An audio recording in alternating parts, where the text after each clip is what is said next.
Hi football fans, welcome to my new channel One Shoot and welcome to my another video.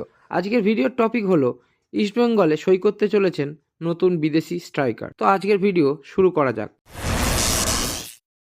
January window শুরু হয়ে গেছে, কিন্তু ইস্টবেঙ্গলে নতুন বিদেশির এখনো পর্যন্ত কোনো সন্ধান নেই।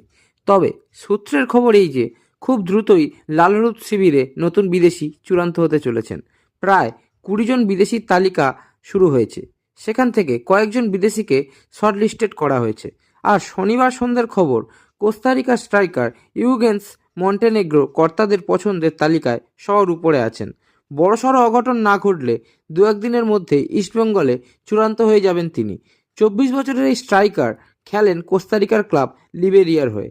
শেষ মরশুমে 15 ম্যাচে 6টি গোল এবং 5টি অ্যাসিস্টও করেছেন তিনি। মূলত সেন্ট্রাল ফরওয়ার্ড হলেও ইউগেন্স লেফট উইঙ্গার হিসেবেও খেলতে পারেন। এখন দেখার এই কোস্টারিকানকে শেষ পর্যন্ত লাল হলুদ জার্সিতে দেখা যায় কিনা। এদিকে সোমবার ঘরের মাঠে বছরের প্রথম ম্যাচে মাঠে নামছে ইস্টবেঙ্গল। প্রতিপক্ষ মুম্বাই সিটি এফসি। কোনো মতেই ম্যাচটা হারতে চান না কোচ অস্কার ব্রুজন ও তার ফুটবলাররা। এরপরেই বড় ম্যাচ, তবে ফিরতি ডার্বি নয়। আপাতত দলের চোট সমস্যা সামলে মুম্বাইকে হারাতেই বদ্ধপরিকর অস্কার। সল ক্রেসপো এখনও ফিট নন, রাকিবের চোটও সারেনি। উপরন্তু হায়দ্রাবাদে গোড়ালিতে চোট পেয়ে অনিশ্চিত সৌভিক চক্রবর্তীও। তবে স্বস্তির খবর এই যে আনোয়ার পুরো ফিট। মুম্বাই ম্যাচে সৌভিক একান্তই শুরু না করলে আনোয়ার মিডফিল্ড ব্লকার হিসেবেই খেলতে পারেন। স্টপার পজিশনে হিজাজি মাহেরের সঙ্গে সঙ্গী হবেন হেক্টর ইউস্তে।